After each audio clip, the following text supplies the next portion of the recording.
عليكم ومرحبا بكم معنا في الجزء السابع من هاد لي برو دايز ديال لو اف بي تي اللي كتسمح لكم باش تكتشفوا جميع القطاعات اللي كتوفر لكم فيها التكوين وتعرفوا على المهن ديال اليوم وديال غدا بالخصوص وتعرفوا راسكم واش هاد المهنه اللي كتخمموا فيها صالحه لكم ولا لا، واش غتديكم في الطريق اللي كتمنوا او لا. هذا هو الدور ديال هاد لي برو دايز ديال لو اف بي تي، وكنشكركم انكم كتتبعونا فين ما كنتيو، سواء في الدار على الهاتف ولا على الحاسوب ديالكم او لا في المعاهد ديال التكوين المهني، وانا عارفكم بزاف اللي كتبعونا. شكرا من جديد. القطاع اللي غادي نهضروا عليه هو القطاع السابع ديالنا من 18 القطاع اللي غنهضروا عليهم حتى 18 من فبراير، واللي هو القطاع ديال البناء وديال الاشغال العموميه. قطاع مهم جدا لانه كيخدم اكثر من مليون ديال الاشخاص في المغرب، واحد من اكبر المشغلين في المغرب وواحد من اهم يعني النقاط ديال الموارد الماليه في الاقتصاد المغربي. مهم بزاف لانه كذلك كيكون بزاف ديال المهن. كان عندنا هاد لي بروشور ديال التكوين المهني على كل قطاع، نورمالمون كتكون فيهم غير ثلاثه، هذا فيه اربعه باش نقول لكم بان كاينين بزاف ديال المهن اللي غادي نهضروا عليها دابا مع الضيوف ديالنا اللي حاضرين معنا سواء في البلاطو او لا اون ليني. معنا باغ اكزومبل مدام ان دوفال اللي غادي نبداو بها. مدام دوفال, bonjour, vous êtes la directrice de la GESA Academy et la GESA Institute. Bonjour et bienvenue à vous, merci d'être avec nous pour ce webinaire. Bonjour et merci de votre invitation. Je suis ravie d'être avec vous cet après-midi. Merci beaucoup, Madame Duval. Je vais d'abord vous demander de nous présenter la GESA et son rôle dans la formation des stagiaires des futurs métiers du bâtiment et des travaux publics. Alors, GESA Academy est un département de la société GESA SA, qui est une filiale du groupe OCP, associée au groupe Worley, qui est un groupe d'ingénierie internationale. Et au sein de GESA, nous avons un département formation qui s'est occupé dans un premier temps de former les collaborateurs de GESA et qui a décidé d'étendre en fait ses activités à tout l'écosystème. L'écosystème de la construction autour des grands programmes industriels de l'OCP est très important. On a pu avoir jusqu'à 10 000 ouvriers du bâtiment sur certains sites de construction de genre ou d'autres sites. Donc c'est vrai qu'on a une responsabilité, enfin nous trouvons que nous avons une responsabilité dans la formation des personnels engagés sur ces sites. Et puis nous intervenons aussi en ingénierie et en conduite de projet sur de nombreux équipements actuellement au Maroc, en infrastructure et en bâtiment. Donc vraiment dans une démarche de responsabilité, je dirais, sociale, et puis aussi pour s'assurer que l'approche construction sur nos chantiers, qu'ils soient dans le bâtiment, dans l'infrastructure, mais aussi dans l'industrie, suivent les règles de l'art en sécurité. C'est vrai que c'est notre souci premier, de s'assurer que tous les personnels qui sont sous notre responsabilité rentrent chez eux en bonne santé chaque soir. Et puis aussi en termes de qualité des travaux conduits pour nos clients. Et donc c'est très très important pour nous de nous engager auprès de l'OFPPT pour s'assurer que les générations à venir de professionnels de la construction soient formés et aussi développent je dirais un état d'esprit d'apprenant permanent, puisque c'est un métier qui évolue vite. Les dernières événements nous ont aussi un peu tous bousculés et on est dans l'obligation de se remettre en cause. Donc c'est aussi aider les jeunes et puis les moins jeunes, puisque l'OFPPT a aussi un rôle en formation tout au long de la vie, à garder cet état d'esprit d'apprenant et d'être toujours curieux de développer des compétences supplémentaires et de se tenir informé des nouveautés de ces métiers qui évoluent très très rapidement. Je vais essayer de traduire votre intervention très rapidement. Madame Duval هي المديرة ديال لا جيزا أكاديمي واللي هي المعهد ديال التكوين اللي تابع لشركة جيزا واللي هي متخصصة في الهندسة وفي البناء وفي الأشغال العمومية، واللي كتفسرنا بأن الهدف ديال لا جيزا أكاديمي هي أنها تكون واحد العدد مهم ديال المتعلمين والمتدربين اللي غيدخلوا لسوق الشغل في هذا الميدان هذا، وبغاهم يكونوا أقرب ما يمكن وأدق ما يمكن في التكوين ديالهم من المتطلبات والحاجيات ديال هذا الميدان ويكونوا على اكبر مستوى من الجوده في التكوين ديالهم على بزاف ديال المستويات، بحال المستوى ديال السلامه اللي هو نقطه مهمه في هذا المهن ديال البناء وديال الاشغال العموميه، والهدف ديالهم ان كل واحد جاي للخدمه في الصباح يرجع لدارو في امان وسلامه، ان تكونوا كذلك في الميدان ديال الجوده، لان الجوده هي اهم حاجه كذلك في هذا الميدان. ملي كنبنيو يعني بنايه كما كانت لابد خصها تكون كتجاوب واحد المعايير ديال الجوده دقيقه وخصنا نحترموها، وكذلك يكونوا في تساير مع التطور ديال الميدان، لانه الميدان كيتغير بزاف لا من ناحيه التقنيات ولا من ناحيه المواد المستعمله في هذا القطاع هذا. دونك الناس اللي كيتكونوا لابد يكونوا عندهم هذه القدره انهم يتادابطاو على هذه الاشياء الجديده والتطورات. معنا كذلك في البلاطو السي توفيق الشرادي اللي هو الرئيس ديال الفيدراليه ديال البناء والاشغال العموميه. شكرا لحضورك معنا. شكرا. رئيس لجنه بريزون دو لا كوميسيون فورماسيون يعني لجنه التكوين ديال هذا القطاع هذا، يعني ديال القطاع ديال البناء. يعني احسن واحد يقدر يتكلم لي على هذا الموضوع هذا هو انت السي الشرادي. وكاين ما قلنا كاين بزاف ديال المهن، ولكن تقدر تعطينا مثلا فكره على الاهم المهن اللي كاينه اليوم. ما كنهضرش على المهن التقليديه اللي تنعرفوها، ولكن مثلا المهن اللي ظهرت الاعوام الاخيره واللي تقدر تهم المتدربين اللي كيتفرجوا فينا. طبعا en tant que Fédération nationale du bâtiment et des travaux publics, كنهتموا كثير يعني la formation professionnelle, et notre fédération est donc très active dans ce domaine, puisque déjà elle a à gérer en collaboration avec l'Office de la formation professionnelle deux instituts très importants. اللي واحد هو ديال STAT, l'école de formation des métiers du BTP à STAT, qui est une école de formation de conducteurs d'engins et de conducteurs de grues, qui est unique en Afrique, puisqu'il n'y a pas d'établissement de formation similaire. C'est la première école de formation dans le BTP au Maroc, mais nous travaillons également sur l'Institut de formation au métier du bâtiment, l'ISB, qui est à Ain Borja. Et nous sommes actuellement en train de construire une autre école qui sera gérée également par la Fédération nationale du bâtiment, AFES. Donc c'est pour vous dire que la formation pour nous est un enjeu vraiment très important pour le développement de l'entreprise marocaine et pour le développement des compétences des salariés des entreprises marocaines. Et pourquoi cela? Pour diverses raisons, et notamment par rapport à la concurrence qui s'exerce au niveau du Maroc. Et nous avons beaucoup d'entreprises étrangères qui viennent concurrencer justement ces entreprises, nos entreprises marocaines, les entreprises qui sont membres de notre fédération. Et nous nous sommes obligés donc d'innover et de développer beaucoup plus les compétences de nos salariés. Donc ça, c'est vraiment pour nous un enjeu capital. Et donc, par là, on a bien sûr, on continue déjà sur les formations classiques qui sont prévues au niveau des différents cursus, au niveau des instituts de formation de la FOPT, à développer un petit peu les modules de formation qui sont déjà donnés, en justement introduisant des modules de formation sur la sécurité, comme ça a été dit par Madame Anne, qui pour nous également est un sujet très important, parce que le secteur du BTP est un secteur qui est réputé pour être vraiment très accidentogène. Nous avons beaucoup d'accidents sur nos chantiers, et pour nous, c'est quand même, ça devient une priorité essentielle de pouvoir surmonter cet obstacle de la sécurité et pouvoir former les différents stagiaires qui sont dans les établissements de formation à la sécurité. Donc ça, c'est vraiment le point essentiel. Mais nous sommes également en train d'introduire un certain nombre de modules sur des technologies qui sont apparues au niveau mondial dans le secteur du BTP, et notamment la digitalisation, et notamment tous les métiers qui sont liés au BIM,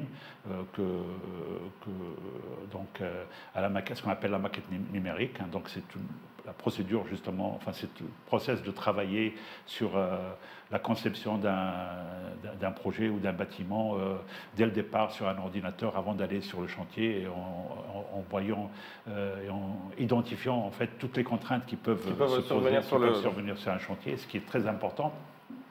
mais également sur, un certain nombre enfin, la digitalisation d'un certain nombre de process, de modes opératoires dans les différents chantiers, notamment par l'introduction, par exemple, de contrôle de la qualité. On parlait tout à l'heure de contrôle de la qualité. On peut maintenant prévoir des contrôles de la qualité avec des drones, avec des systèmes qui peuvent accéder à des endroits où le technicien ou l'ingénieur ne peut pas ou peut difficilement accéder, donc on peut faire ce genre de choses. Donc tous ces modules sont en cours d'introduction justement au niveau de l'Office de la formation professionnelle avec la collaboration de la fédération. غادي نحاول نترجم بسرعه. السي شرادي كذكرنا بان الفيدراليه ديالهم هي على راس وحدين من اهم يعني النوع ديال الانواع ديال التكوينات اللي كاينه في القاره الافريقيه، لانها فريده من نوعها، بحال مثلا التكوين على القياده ديال المعدات والاليات ديال لي شانتيي او لي غرو كذلك، هما يعني التكوينات كاينين غير في المغرب في القاره الافريقيه كامله، وهذا نوع من التكوينات اللي كيوفروهم لان المغرب كيعرف واحد التنافس مهم من طرف شركات اجنبيه اللي كتنافسوا في الجوده وفي التكوين المتقدم ديال العمال ديالها. يعني المغرب لا بد عليه انه يلتحق بهذه الشركات الاجنبيه في المستوى ديال التكوين ديال العمال ديالو، وهذا الشيء علاش كيميزيو بزاف على هذا يعني لا كيسيون ديال التكوين في المغرب. المهن الجديده اللي ظهرت مؤخرا عندها يعني علاقه بالسلامه كما قالت مدام دوفال توتالير، عندها علاقه بالجوده كذلك، والان كاينه يعني واحد الاليات اللي كتسمح لنا اننا نشوفوا الجوده بطريقه اكبر، بحال مثلا لي درون اللي كيسمحوا لنا نوصلوا يعني البنايات عاليه ما كناش كنوصلوا لشي مسائل قبل، او لا اننا نديروا التصميم بطريقه الكترونيه على الحاسوب، واللي كيسمح لنا نشوفوا بزاف ديال المشاكل اللي يقدروا يوقعوا في الطريق ديال لو شونتيي قبل ما نبداوه، وهذا كيسمح لنا نتفاداو بمجموعه من المشاكل المهمه. مدام دوفال, est-ce qu'on fait du bon bâtiment au Maroc? Est-ce qu'on a de bons travailleurs dans le domaine? Je pense qu'il y a d'excellentes compétences. Il y a parfois, je dirais, peut-être un manque de rigueur dans l'implémentation de certaines procédures. Peut-être, je dirais que c'est un domaine à améliorer, certainement. C'est plus peut-être cette rigueur-là, je dirais. Bon, ensuite, il y a d'autres enjeux qui sont plus de l'ordre de je dirais de l'aspect légal, de l'aspect administratif. Mais en termes de bâtiment, je pense qu'il y a les compétences. Maintenant, ça évolue très très vite. Tout évolue extrêmement vite. Sur les matériaux, par exemple, sur les techniques, on a bien vu l'évolution dans ces 10 dernières années. Il suffit de se promener dans les rues. Hein. L'évolution, par exemple, au niveau du coffrage.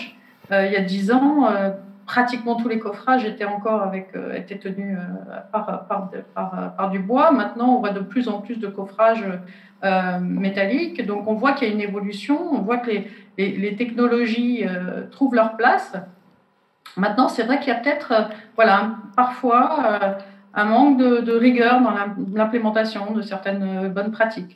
Et je pense que c'est quelque chose qu'il est important de souligner, et puis il est important de le renforcer au niveau de tous les personnels engagés sur les chantiers. La responsabilité de la qualité, elle est, comme pour la sécurité, c'est l'affaire de tous. Ça ne peut pas être l'affaire de quelques-uns. Donc il faut qu'on soit tous sensibles de l'apprenti qui arrive pour la première fois sur un chantier jusqu'aux dirigeants d'entreprise et aussi aux clients qui doit avoir ses exigences et qui doit être suffisamment en position d'exiger de la qualité. Je crois que c'est vraiment, c'est vraiment des choses qui doivent être l'affaire de tous, et quand on forme et quand on transfère du savoir, quand on partage du savoir, cet aspect-là, rigueur, discipline, suivi des bonnes manières de faire, ça fait aussi partie des choses à apprendre.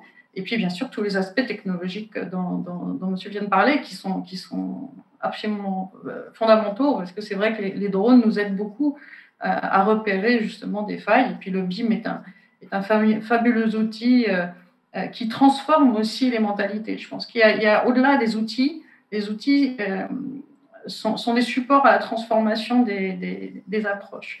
Donc, non, on a des compétences. Maintenant, comment on les met en œuvre, je pense qu'il y a des progrès à faire sur ça.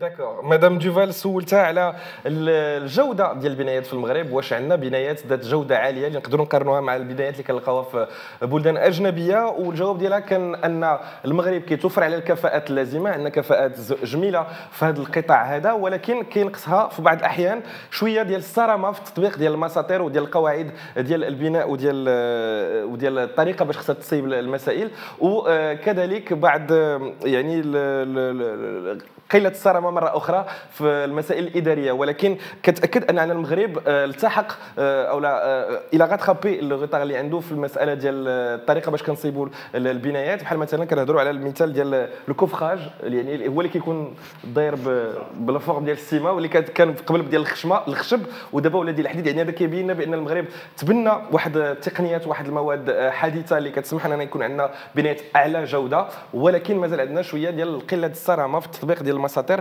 وهذا مسؤوليه ديال الجميع كما القضيه ديال السلامه كما القضيه ديال الجوده، المسؤوليه ديال الجميع ماشي غير ديال العمال ولا ديال المقاولين، ولكن كلنا خصنا نكونوا واعيين بهذه المساله هذه باش نطبقوها على احسن وجه. هاد لا ريغور هذه هي اللي خصنا نكونوا يعني مصرين عليها بزاف اسي شرادي في التكوين ديال هاد الشباب هادو اللي طالعين. Tout à fait. Alors juste pour répondre aussi à la question qui a été posée sur la qualité de nos ouvriers, effectivement nous avons des ouvriers qui sont très bien qualifiés. D'ailleurs nous avons des entreprises qui sont très bien structurées, qui disposent des ressources assez bien formées pour réaliser certains travaux. D'ailleurs on le voit au niveau du Maroc, pratiquement toutes les infrastructures ont été réalisées par des entreprises marocaines. Au niveau des barrages, au niveau des routes, au niveau des bâtiments. On a très peu finalement d'entreprises étrangères qui sont présentes au niveau du Maroc. Et plus que ça, nos entreprises marocaines maintenant commencent à s'exporter et on a vraiment des opportunités de travail très intéressantes pour nos jeunes étudiants qui pourront, s'ils le désirent, aller travailler à l'étranger dans des pays comme le Mali, la Côte d'Ivoire, le Sénégal, le Gabon, où nous avons effectivement beaucoup d'entreprises qui sont déjà implantées sur place et qui travaillent donc avec ces pays. Et donc je disais que en général, les entreprises qui sont bien structurés, ils vont avoir recours à la formation continue, justement pour s'adapter aux nouvelles technologies qui apparaissent au jour le jour. Mais là où il y a justement un certain déficit, c'est au niveau des petites entreprises et des moyennes entreprises qui peut-être n'arrivent pas à suivre et pour lesquelles il faudra développer des efforts beaucoup plus importants pour justement les mettre à niveau. Ne parlons pas du secteur informel qui continue quand même de gangréner le secteur du BTP au Maroc, où malheureusement on a encore beaucoup d'entreprises qui sont dans le secteur informel et qui ne font pas forcément de la bonne qualité. Et donc c'est pour ça qu'au niveau des établissements de formation, nous insistons effectivement sur la rigueur et sur le renforcement des compétences techniques pour nos différents lauréats, mais aussi pour les compétences transversales, tout ce qui est soft skills, donc la communication, le langage, comment parler, comment communiquer, comment mener une équipe dans un chantier, comment travailler avec les différents intervenants, parce que sur un chantier, on a plusieurs intervenants et on se doit d'être, disons, d'assurer la meilleure communication de l'ensemble des intervenants pour réussir le projet, parce que le projet, ce n'est pas l'affaire d'une seule personne, comme vient de le me dire Madame Anne. C'est des équipes énormes, et justement, les lauréats que nous essayons de former doivent justement avoir ces compétences justement pour pouvoir réussir cette mission. الاستاذ الشرادي كيأكد لنا على الجوده ديال البنايات اللي عندنا في المغرب، وهذا نقدروا نشوفوه غير في البنايات التحتيه ديال المغرب اللي الاكثريه ديالها تم يعني التصميم ديالها من طرف شركات مغربيه 100%، لا كانت الطرق لا السدود لا بزاف ديال الحوايج اللي كنشوفوهم عندنا. وكيأكد كذلك على ان التكوينات المتاحه في هذه المعاهد هذه كتصر على هذه المساله ديال الصرامه في احترام القواعد واحترام المساطير، لانها هي شيء اساسي في هذا الميدان ديال البناء وديال الاشغال العموميه، خاصه ملي كنتكلموا على مسائل بحال الجوده او السلامه. وكي يعني كيتاسف الوجود واحد السوق سوداء الا بغينا نقولوا ديال الشركات ديال البناء اللي مازال كتعطي بزاف ديال المشاكل وبزاف ديال الضرر لهذا القطاع هذا. ولكن بفضل التكوين ديال الشباب والتاهيل ديالهم لواحد المستوى عالي نقدروا نتغلبوا على هذه المشكله هذه في المستقبل ونشوفوا دي شانتيي 100% سلامه و 100% جوده. بغيت نهضر شويه على يعني المهن اللي كاينه بالضبط السي الشرادي. on a des métiers très divers qui sont représentés, que ce soit de la menuiserie, que ce soit de la conduction, enfin je sais pas de conduction, la conduite, la conduction c'est autre chose. Mais il y a aussi des métiers très divers. On a des personnes qualifiées, des ouvriers qualifiés en espace vert, on a des maçons, on a des peintres. يعني كاين بزاف ديال المهن اللي متمثله في هذا الميدان ديال القطاع. Qu'est-ce qu'on trouve comme métier sur un chantier ou là, le secteur de manière générale? Quelle diversité on a dans ce domaine? Là, on trouve un petit peu tous ces métiers que vous venez de citer, et puis bien sûr d'autres. Mais il y a des métiers quand même qui apparaissent, qui sont en train disons, d'émerger. C'est bien sûr tous les métiers qui sont liés au BIM, dont on a parlé tout à l'heure, tous les métiers qui sont liés à l'efficacité énergétique, donc, puisque le Maroc a maintenant une réglementation thermique et de ce fait, les différentes constructions qui doivent se faire doivent respecter cette réglementation thermique. Donc il y a beaucoup de métiers qui sont en cours d'émergence.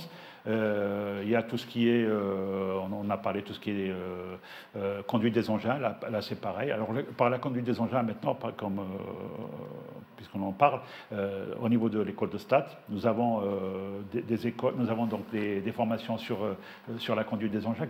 Ces engins deviennent de plus en plus sophistiqués avec une telle technologie que ce n'est plus l'engin d'il y a quelques années, mais qu'on conduit maintenant, c'est un engin avec totalement informatisé, pour lequel il faut qu'on peut conduire pratiquement comme avec un joystick par exemple, et sur lequel on peut faire des choses très intéressantes. Et ça, c'est des métiers qui intéressent nos jeunes, mais qui intéressent également le secteur du PTB, parce que nous avons un manque assez important au niveau des bons conducteurs d'engins. Et quand on a une entreprise, par exemple, qui achète un engin à 4-5 millions de dirhams, c'est-à-dire à 400-500 millions de centimes, elle ne peut pas se permettre de le donner à quelqu'un qui est autodidacte, qui va peut-être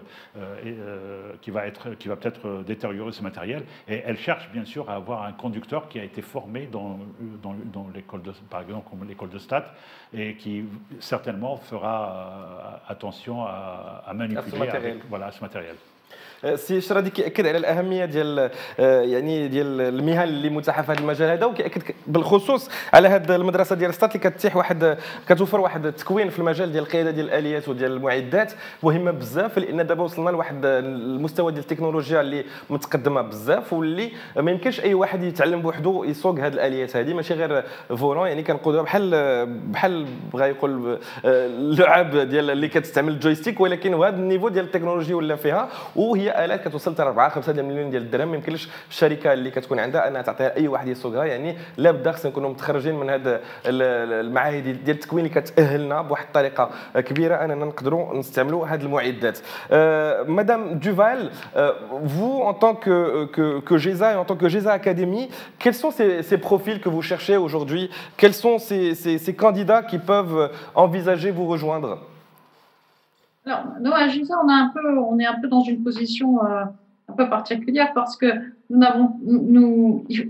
si nous encadrons, je dirais, des projets, nous n'avons pas forcément de recrutement direct de jeunes sortant avec des qualifications offertes par l'OFPPT. Sauf dans la partie maintenance que nous sommes en train de développer, mais qui ne concerne pas le bâtiment dont nous discutons aujourd'hui. Donc, notre vigilance, on l'a vis-à-vis des entreprises avec lesquelles on travaille. On a une vigilance par rapport justement au niveau de formation, au niveau de qualification des équipes qu'ils vont mettre sur les projets dont on a la charge. Donc c'est pas directement pour nous qu'on s'investit, mais à terme, ça nous sert aussi. Parce que, voilà, je dirais que c'est en rebond. Ce qui est certain, c'est qu'on a besoin de gens qui sachent effectivement ce que c'est que le BIM, qui est cet état d'esprit collaboratif, qui comprennent, vous parlez des engins de chantier, mais c'est tellement fondamental. Effectivement, ils évoluent à toute allure. On parlait de sécurité sur les chantiers. toujours sensible, c'est tout ce qui est levage, grue, parce que c'est des moments critiques sur des chantiers. Donc, avoir des gens extrêmement qualifiés, c'est fondamental aussi. Nous sommes très vigilants sur nos projets, de nous assurer que les personnes qui interviennent dans ces moments sensibles soient qualifiées. Il y a des permis de travail qui sont donnés, il y a des qualifications qui sont vérifiées. Donc, effectivement, on recherche des gens très pointus dans leur domaine. On recherche des gens qui soient capables d'être aussi flexibles, et on a ce terme d'agile, mais c'est vrai, et des gens qui soient capables, tout en préservant la sécurité de l'ensemble de l'équipe présente sur le chantier, de trouver, de proposer des solutions intelligentes. Donc, c'est aussi cet aspect-là d'orienter solutions, de communication, c'est absolument vital, et puis de curiosité et puis d'engagement que l'on recherche pour être vraiment dans la même dynamique et s'assurer de la bonne conduite des projets, parce qu'à nouveau, je dirais que c'est un sport d'équipe. Hein, la construction est un sport d'équipe par excellence. Voilà. مدام دوفال كتجاوبني على السؤال اللي طرحتو عليها، واللي هو شنو هما النوع ديال لي بروفيل او الناس اللي كيقلبوا عليهم في هذا المجال ولا في هذا القطاع بالنسبه لدابا والمستقبل. وكان الجواب ديالها كيخص بزاف ديال الحوايج اللي هي تقنيه، بحال مثلا كما قلنا القياده ديال هذه الاليات والمعدات اللي هي شيء مهم بزاف ومطلوب اساسي في جميع لي شانتيي اللي كاينين.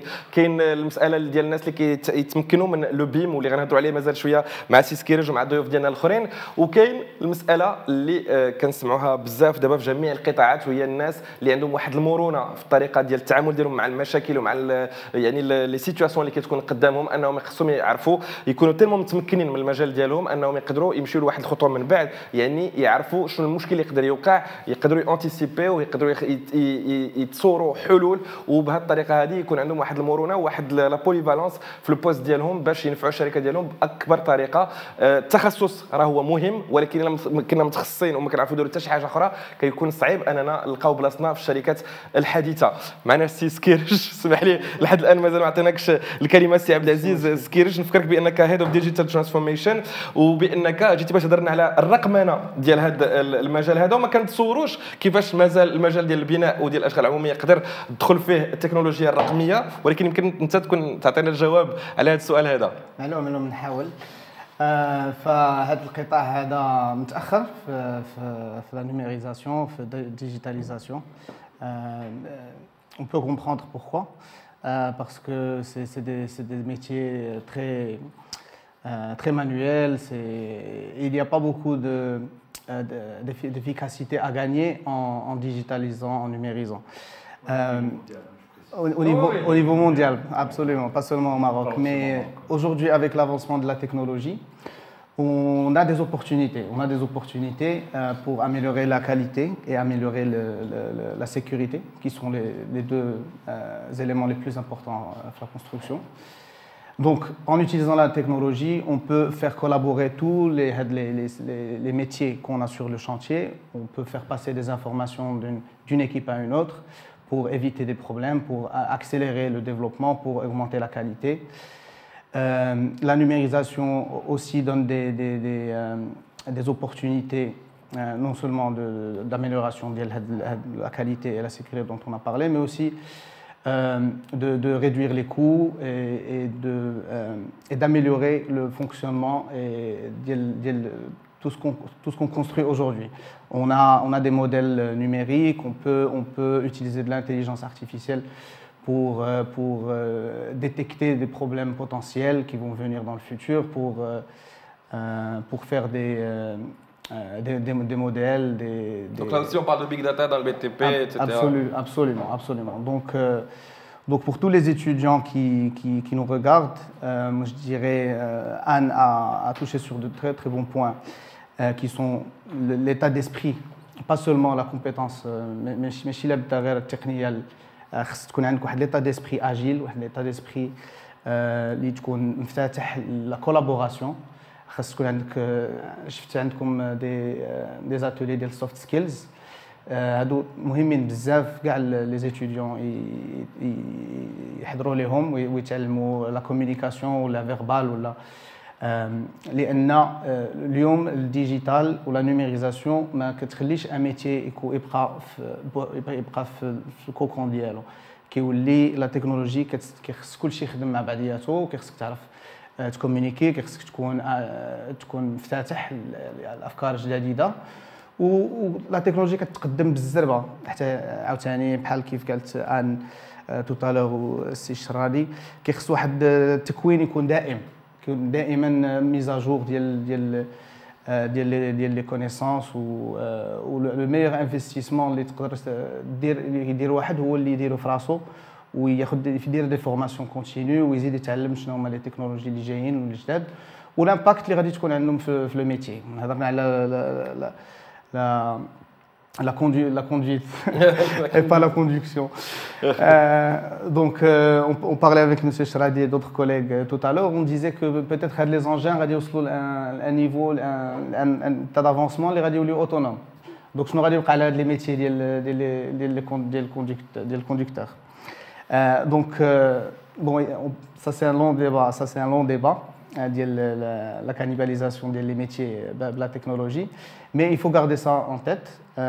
Et l'idée, c'est de toujours avoir avec la formation un petit peu plus pour garder, pour pouvoir rajouter de la valeur في الميتي ديالك وفي ليكيب ديالك وفي الشركه ديالك. اسكو سي اوسي اون ريبونس ولا واحد الطريقه اللي نقدروا نقصوا بها العبء ديال هذه الخدمه هذه ولا بينيبيليتي ديال لو ترافاي اسكو لا نوميريزاسيون دو ميتي peut être un moyen pour ça.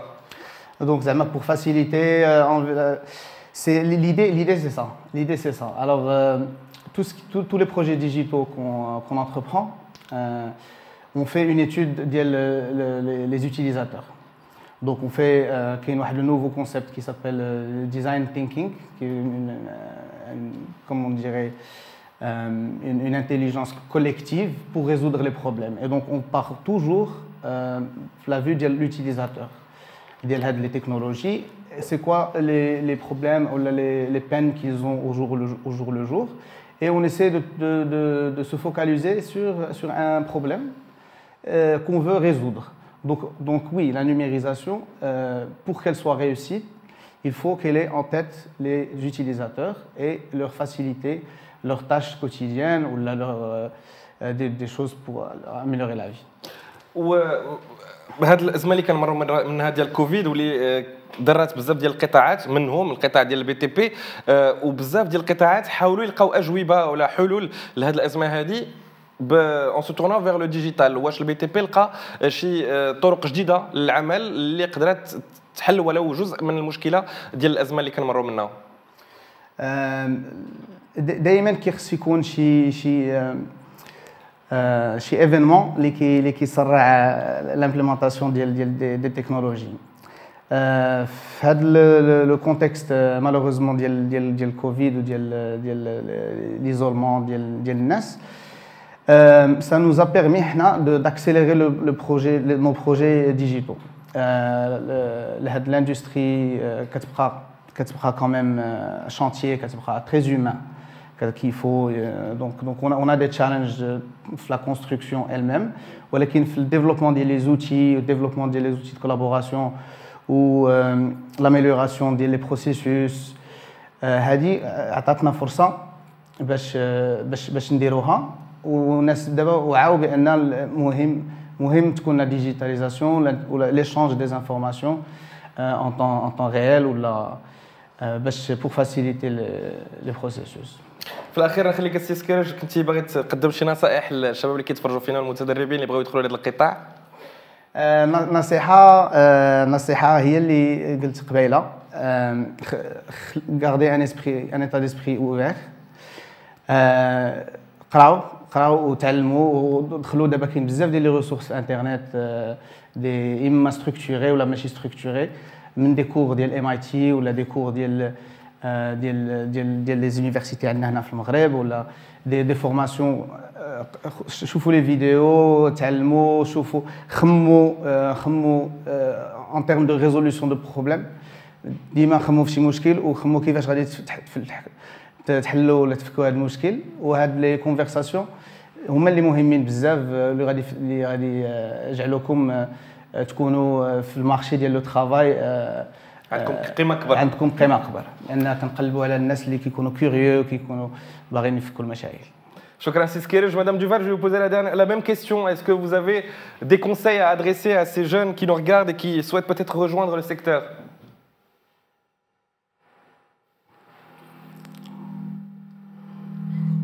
Je crois qu'effectivement, c'est la curiosité.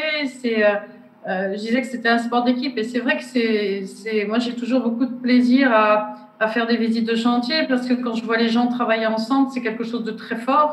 Quand on s'allie tous et qu'on se met ensemble pour construire quelque chose, c'est quand même des métiers magnifiques. Ça veut dire qu'on a la chance de participer à quelque chose qui va durer dans le temps. Donc, moi, je vous encourage vraiment à explorer ces métiers.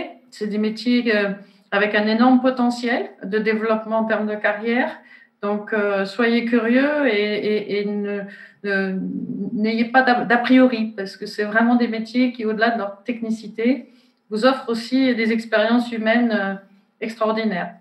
Et puis, voilà, ce dont je pense que j'ai pas grand-chose à rajouter, ça vient d'être dit, donc la curiosité, l'esprit d'équipe, l'envie de continuer à se développer et de voir chaque nouveau projet comme un nouveau challenge et puis aussi la fierté d'avoir participé à un bâtiment. Et moi, j'ai toujours dans l'idée que quelques années plus tard, quand vous avez participé à la construction comme ça d'une infrastructure, d'une usine ou d'un bâtiment, mais de pouvoir montrer à ses enfants en disant, bah voilà, moi j'ai travaillé là-dessus et j'ai participé à ça. Je crois que c'est une grande fierté. Donc, je trouve que c'est un des métiers qui offre cette fierté-là. Et j'encourage vraiment les jeunes à s'inscrire, à profiter des formations extrêmement pointues et pertinentes de la FPPT qui fait un travail extraordinaire de remise à niveau de toutes ces filières, qui cherche vraiment à soutenir ces jeunes et les amener à un niveau d'employabilité maximal. Donc, vraiment, allez-y. Ce sont de très beaux métiers et de magnifiques expériences humaines et des occasions de faire de belles carrières et au service des autres pour que les autres puissent avoir des toits sur la tête, des routes sur lesquelles circuler et des usines où travailler. Donc, merci vraiment Madame des beaux Duval. métiers. ميرسي بوكو مدام دوفال كتاكد على الاهميه ديال هاد التكوينات اللي كتيحها لو اف بي تي وان لو اف بي تي كدير واحد الخدمه مهمه بزاف باش تدير التحديث واش كبير كما هضرنا عليه قبل تحديث ديال جميع التكوينات اللي كتوفرها في جميع القطاعات وباش تكون عندها اكبر ارتباط واهم ارتباط ممكن مع السوق ديال الشغل والمتطلبات ديال الشركات اللي كتقلب على مستخدمين جداد وهذا شيء مهم بزاف باش تتيح لكم مستقبل جميل في القطاع اللي بغيتوه وانكم تلقاو الخدمه بطريقه سريعه وبطريقه مرتاحه وخاصه في قطاع جميل بحال هذا اللي كما ذكرت مدام دوفال كيعطينا واحد الفخر كبير اننا نشوفوا بنايه ولا شي حاجه ساهمنا في البناء ديالها ونقولوا انا راه شاركت في هذه البنايه المهمه وتحت للناس الفرصه انهم يكون عندهم سقف فوق راسهم ولا الطريق تحت رجليهم دونك ما تستغلوا الفرصه باش تلتحقوا بهذه التكوينات اللي كتيحها لو اف بي بي تي. غادي نشكر الضيوف ديالي ديال هذا الجزء الاول ديال البرنامج قبل ما نلتحقوا بالجزء الثاني ديالنا مدام ان دوفال مسيو توفيق الشرادي والسي عبد العزيز سكيريج شكرا اللي كنتوا معنا في هذا الجزء الاول وغادي نخليكم دابا تشوفوا القصه ديال واحد السيده لان حتى في هذا المجال هذا كاين بزاف ديال النساء اللي تيخدموا فيه خلافا على شنو كنقدروا نظنوا غادي نخليكم تشوفوا لا سكسيس ستوري ديال واحد السيده اللي خدمات في هذا المجال ديال البناء وديال الاشغال العموميه ونتلاقاو مع الضيوف ديالنا الجداد.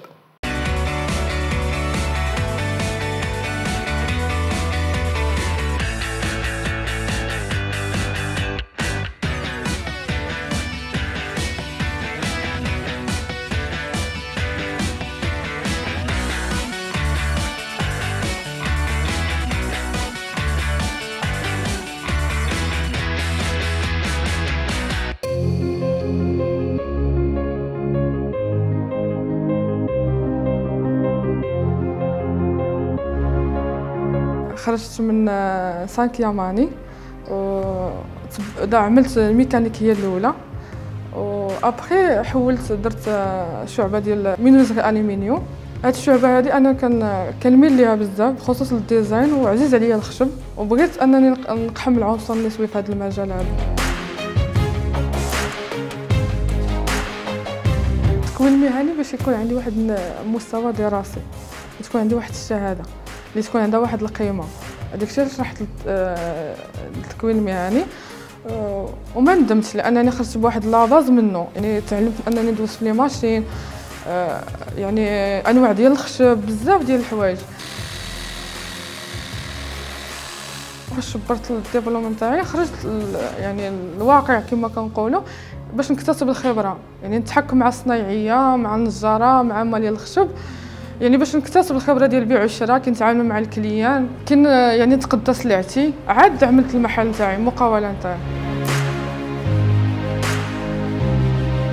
يعني واحد الرغبه كبيره في هذا المجال هذا، يعني تحديت داك الصعوبات، ما بقاش كنشوف الصعوبات قدامي، كثرت ما كنشوف النجاح نتاعي، نزيد لقدام ونزيد نبرز الاسم ديالي وخدمتي ويعرفوني الناس.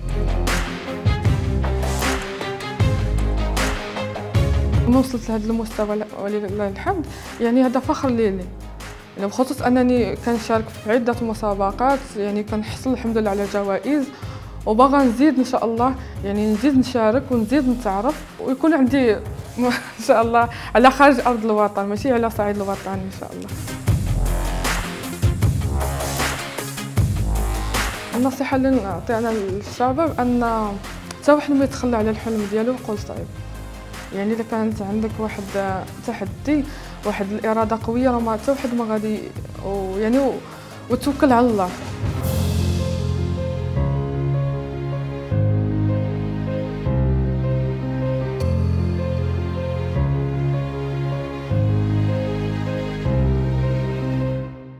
شكرا لابتسام على لو تيمونياج ديالها، هو تيمونياج زوين لان كيذكرنا بواحد المساله. هذا المهن ديال البناء وديال الاشغال العموميه ما كتكونش غير في الورش العملاقه اللي كتكون فيها دي شانتي كبار بزاف، ولكن يمكن يكون اوسي بدايه الطريق ديالكم من انكم تحلوا الورشه ديالكم ديال الخشب، ديال الالومنيوم، ديال البلومبري، هادو كلهم مهن اولا ديال الالكتريسيتي، هادو كلهم اولا ديال القبس، ولا كاين بزاف ديال المهن هما قدامي كاملين، واللي غتلقاو المعلومات عليهم كامله في لو سيت ديال لو اف بي تي، واللي كتفتح لكم المجال ديالها من خلال هذا التكوين المهني. معنا ضيوف جداد حول الطاوله، السي نجيب عدوان لوفيس بيم مانجر ديال لاجيزا، مرحبا بك معنا.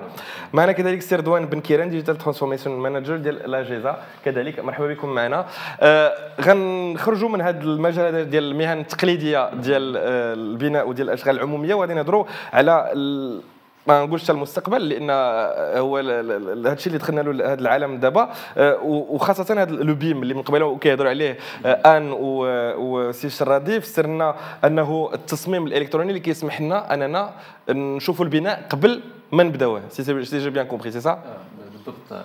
البيم هو الا بغينا نبسطوه بالعربيه هو نمذجه معلومات البناء، وملي كنهضروا على البناء تنهضروا على يقدر يكون باتيمون، يقدر يكون مثلا طريق، يقدر يكون قنطره.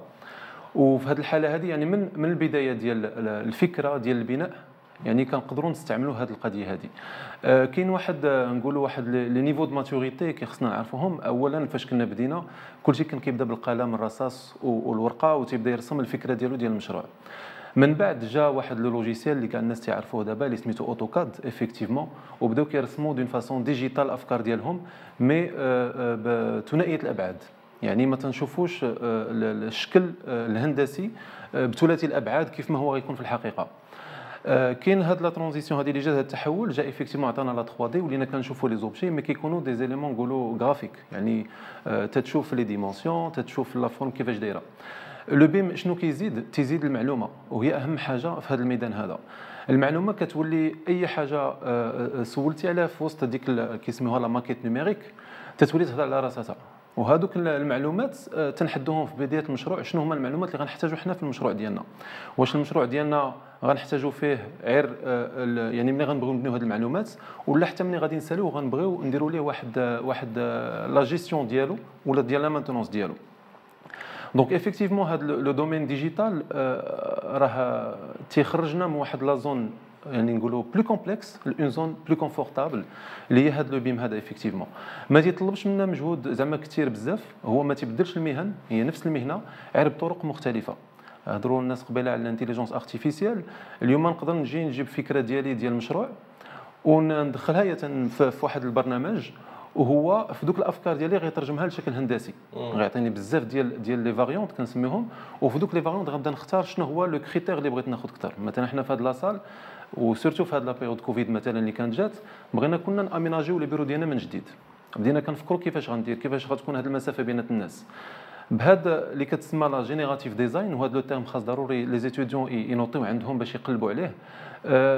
تيقدر يعطيني بزاف الاقتراحات. تنقول لي انا واش بغيت نماكسيميزي العدد ديال المكاتب ولا لا ديستونس هي ناخذ ككريتير اللي غيغلب، وهو تيترجم لي هادشي كامل وتعطيني الشكل الهندسي، ومنه كنخرج لذاك لو بلان ديكزيكسيون يعني باش نقدر افيكتيفمون نمشي نطبق هاد الفكره ديالي. الحاجه الثانيه اللي كتزيد لو بيم هو ان كنخدموا كيف تعرف مثلا في ان باتيمون في اي مشروع كاين بزاف ديال المهن. هاد المهن كلها كل واحد كان تيخدم ايزولي. اليوم وهذا نيت لو كا في جيزه اليوم في هذا بيريود كوفيد حتمت عندنا كل واحد يخدم من دارو. بامكاني انا اليوم تنرسم شي حاجه وواحد اخر في لوطخ كوان دو موند يقدر يشوف اون طون ريال بالضبط شنو تندير. هذه من جهه. من جهه اخرى عندنا واحد البلاصه اللي كنحطوا فيها كلنا لي دوني يعني في الكلاود، يعني كل شيء كيكون مكونيكتي اون طون ريال، وهذا الشيء كامل تنقدروا افيكتيفمون بينات كاع لي ديسيبلين اللي عندنا في وسط واحد المشروع تنديروا واحد الحاجه سميتها لا سانتيز. يعني قبل ما كنمشي نبدا دابا المشاريع علاش تتوقف في اغلبيه، حيت كنجي نبغي نصايب طريق مثلا ما تيكونش في خباري داز ان ريزو لتحت، تنبغي نبدا الخدمه تيوقف المشروع، يعني كيضيع الوقت وتيضيعوا الفلوس. في لو كادر ديال ان فري بروسيس بيم تنقدر نشوف هذا الشيء كامل يعني اون رياليتي فيرتويال. وفي الفيرتويال يعني سي لار دو كونستروير افون دو كونستروير، يعني تنبني كل شيء افيكتيفمون في وسط لو بي سي في دي لوجيسيال سبيسيفيك، وتنقدر ندير هذوك الديتيكسيون ديال كاع لي كلاش ولا لي زانترفيرونس اللي غيديروا عليا. وملي كنهضروا على انترفيرونس يعني بشحال خاصني نكون بعيد مثلا على هذا لوبجي ولا الاخر. وبيان سور كنهضروا دابا تاع على تو سكي امبريسيون 3 دي اللي وصلت للباتيمون، ولا مثلا دوك لي زوبجي بري فابريكي من لا ماكيت نيميريك.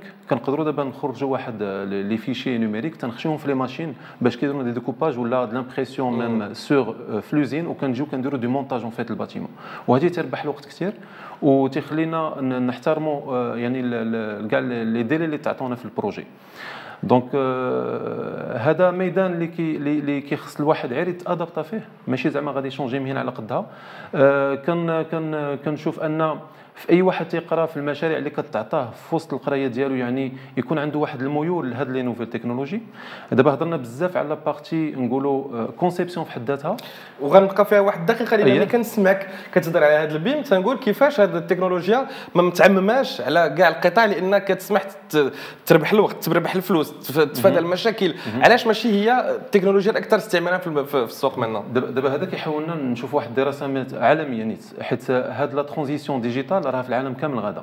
كاين بلدان اللي سابقه اللي بحال الولايات المتحده ولا لانجلتير في حد ذاتها يعني، وكاينين ميم دي نورم اللي كيريغوليزو هذا الشيء، وهذا الشيء كاع دخل في ليطا اللي دخل في هذا الشيء ولا كيلزم على ان اي واحد بغى يخدم واحد المشروع سيرتو الا كان واحد المساحه معينه يخدم بهذه لا ميثودولوجي بيم.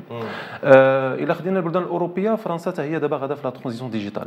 المغرب وعى بهذه القضيه بزاف، وكاين بزاف لي بارتيسيبون سي ان ترافاي كولابوراسيون فات كلشي معني بالامر. يعني كاين افيكتيفمون ليدوكاسيون اللي خاص افيكتيفمون انا الا واحد قلت له بيم يعرفوا شنو هو، يعرف شنو هي ماكيت نيميريك، يعرف شنو هي مثلا لا سانتيز، يعرف كل شيء. هذه المصطلحات العلميه على الاقل يعرفها، واخا ما يكونش خدم بها بزاف حيت برنامج نتعلم ليه مي الا فهمت لو كونسيبت كيفاش غادي كتجيني سهله باش نتادابطا. في المغرب كاينين بزاف ديال نقولوا ديال لي زيفينمون، هذا واحد منهم اللي كيخلي الواحد يفولغاريزي شنو هو هذا لو بيم بار افي دو مود ما تيخدمش مزيان، حيت الخدمه خاصها تكون يعني في القاعده، ويعني في التكوين المهني كاين جهه، كاين من بعد في الشركات خاص تكون عندهم لا فيزيون هذه ديال انا بغيت افيكتيفمون ابليكي، وكاين واحد نقولوا واحد لو غاب خاص نليو بينات لي جون، حيت دابا ملي كتمشي عند مثلا عند ان ميتر دوفراج تيشوف لو بيم في جيتو تيقول لك مزيان، ولكن الشركات المغربيه ما كديروش. ونفس القضيه تيقولها لك الشركات المغربيه ملي تمشي عندهم تقول لي مثلا راه هذا لو بيم ها شنو غيعطيك، كيقول لك ما تيطلبوا ليش الميتر دوفراج. يعني كاين غير واحد كومون ديراج واحد النقاش جاد خاصو يكون مسؤول على هذا الشيء كامل اترافير لي زيفينمون اترافير بزاف د الحوايج، ويكون ان ترافاي دو فون. وبيان سور الا جات ليتا وعاونات ودخلات بالنسبه لان هذا الشيء ولي مقنن وان لو بيم خاصو يكون يمشي مزيان راه غادي يطبق وكيطبق حاليا في المغرب في سيغتان بروجي اللي هما كبار. الى جبدنا التياتر ديال الرباط هذاك تخدم بالبيم سيتي لو بروميير بروجي اللي كنخدم في المغرب يعني بهذه الطريقه هذه. غير هو لو بيم ما كيمشيش في كاع لي فاز حيت لو بيم فيه بزاف لي نيفو. كتلقى دارت مثلا لا ماكيت نيميريك في الديبار دارت لا سانتيز ولكن ما مشيناش حتى لا فاز كونستركسيون.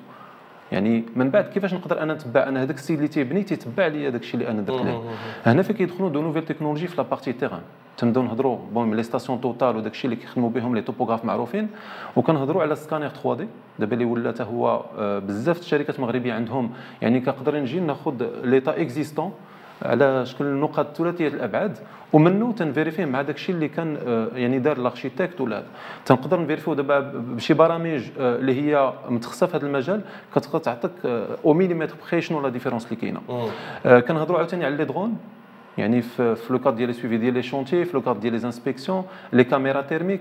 يعني هادو هما الحوايج اللي كنا فتحنا نقاش افيكتيفمون مع في بي تي فيهم.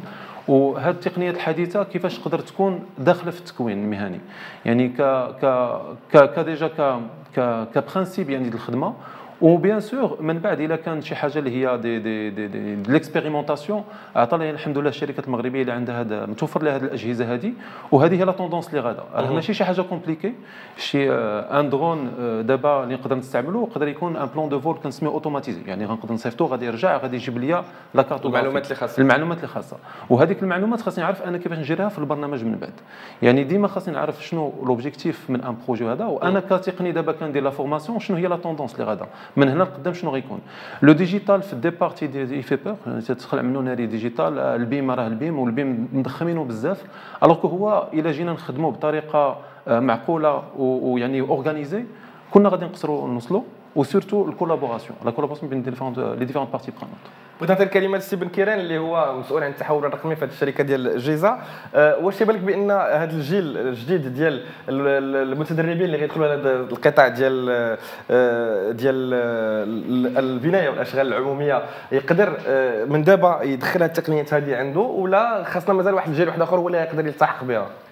لا بالعكس لا بالعكس هذا الجيل هو الوحيد وكنعتقد بان التكوين ديالو الفت ديال انه كبر هو كيستعمل التليفون الفت ديال انه كبر وهو كيعرف شنو هو لافورماتيك شنو هي انترنت غادي تعطيه بزاف ديال السهولات مقارنه مع الجيل اللي كاين ربما دابا واللي بدا كيخرج دابا. خصك تعرف بان في العالم كامل يعني الناس في المجال ديال البناء طموحين لانهم كيقولوا واخا العدد ديال الناس اللي كيجيو لمجال البناء غادي كيقل مع الوقت ولكن هذا التقدم ديال التكنولوجيا غادي يجي مع واحد الجيل جديد اللي غادي يقد انه المردوديه ديالو يعني تضاعف بقوه لانه كعارف بان المجال ديال البناء يعني في العشرين ولا نقول 50 سنه الاخيره تقريبا المردوديه ديالو ما تزادش بصفه كبيره بينما المجالات الاخرى كلها يا اما دوبلات يا اما تريبلات على حسب المجالات. ما استفدتش من التحولات الكبيره اللي عرفتها قطاعات اخرى بفضل رقمنه. اكزاكتومون. فاذا جينا مثلا نشوفوا شنو هما التقنيات اللي كيهضر عليهم السي نجيب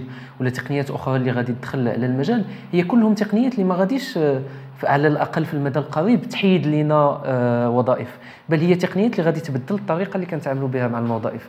فواحد مثلا واحد المصمم اللي كان اليوم كيخدم بالستيلو غادي يولي كيخدم باللوجيسيال بيم وغادي خصو يكون كيهضر مع السيد اللي كيبني اكثر وكيهضر مع الناس اللي كيديروا لا كاليتي ولا لا سيكوريتي اكثر لانه هذاك اللوجيسيال 3 دي اللي كيكون ثلاثي الابعاد تيكونوا فيه ما تيكونش فيه غير ان بلان ولكن كيكونوا فيه جميع المعطيات ديال البروجي تيكونوا داخلين فيه. مثلا واحد الانسان اللي غادي يكون كيسوق اللي غادي يكون كيدير اون انسبكسيون كيمشي كيشوف واش البني تقدم ولا ما تقدمش شحال هذيك كان كيمشي وكيجي وكيكتب ربما رابور في بيسي ولا كيكتبوا في شي ورقه وكيعطيه. دابا غادي يولي كيمشي بالطابلات كيعمر المعلومات عنده في الطابلات على حسب اللوجيسيال اللي كيستعمل وكيصيفطهم بطريقه مباشره للرئيس ديال المشروع. ورئيس المشروع يقدر يعيط له يقول له هذه القضيه فين وصلتي فيها. فهادو هما علاش ربما سي عبد العزيز قبل اكد على القضيه ديال لي سوفت سكيلز يعني هاد المهارات ديال التواصل مهارات ديال التقديم ديال الفضول المعرفي من ناحيه ديال البرمجه غادي يوليو جد مهمين في المستقبل لهاد الشباب اللي غادي يدخلوا لهذا المجال لانه هو اللي غادي يخليهم انهم يبانوا بانهم اسرع في التناول ديال هذه المعلومات والتكنولوجيات واقدر على التعامل معها من الجيل اللي سبقهم. فكره على الناس اللي يقدروا يولجوا لهذا النوع من التدريب بالضبط، يعني اللي كيتمكن التقنيات الجديده والتكنولوجيا اللي غتدخل هذا المجال ديال البناء. شكون لي بروفيل اللي يقدروا يدخلوا لهذا المجال؟ هو على حسب دابا بحال قلتي في المجال ديال البناء كاين مجموعه ديال لي ديسيبلين ولا ديال لي ميتي. كاين الناس اللي كيخدموا في التقني في لاكاليتي، كاين الناس اللي كيخدموا في المراقبه ديال الاشغال، كاين الناس اللي كيخدموا في المراقبه التقنيه ديال البناء، مثلا كيشوفوا واش تبنى مزيان. كاين لي زانجينيور ولا لي ديزاينر اللي كيديروا في التصميم. يعني هادو كاملين غادي يطرأوا عليهم تحولات. يعني فين ما شديتي اي مجال غادي تلقى بان فيه واحد التحول معين، ولكن بحال اذا بغيتي تقول كل شيء خصو يحاول يتعلم مينيموم ديال البرمجه، مينيموم ديال البرمجه، خصوصا البرمجه اللي عندها علاقه بالبيانات. فكاين بزاف ديال لي فورماسيون اللي موجودين في الانترنت اللي يمكن لك تتعلم فيهم امور بسيطه، بحال دابا شنو هي قاعده ديال البيانات، كيفاش كتاخذ المعلومه من قاعده البيانات، كيفاش كتحطها في واحد طابلو دبور، كيفاش باش يمكن الانسان انه واخا يكون غير في واحد المجال محدد، مثلا هو خدام مثلا في لاكاليتي، مثلا كيمشي للشونتي وكيشوف شنو هما المعلومات ديال داكشي اللي تانستالا، واش خدام واش ما خدامش الى اخره. يقد انه من بعد الرابور ديالو يديروا بواحد الطريقه مستحسنه ويصيفطوا لي ديريكتور ديالو الى اخره، وما غادي يستحسنوا هذه القضيه عنده وغادي قد يستافد منها. ومع المستقبل، مع التعميم ديال البيم، مع التعميم ديال هاد لي زابليكاسيون ديال لا موبيليتي اللي كيكونوا في التليفون الى اخره، الاستعمال ديال هاد البيانات والتعامل معها غادي يولي ضروري تقريبا في جميع المجالات.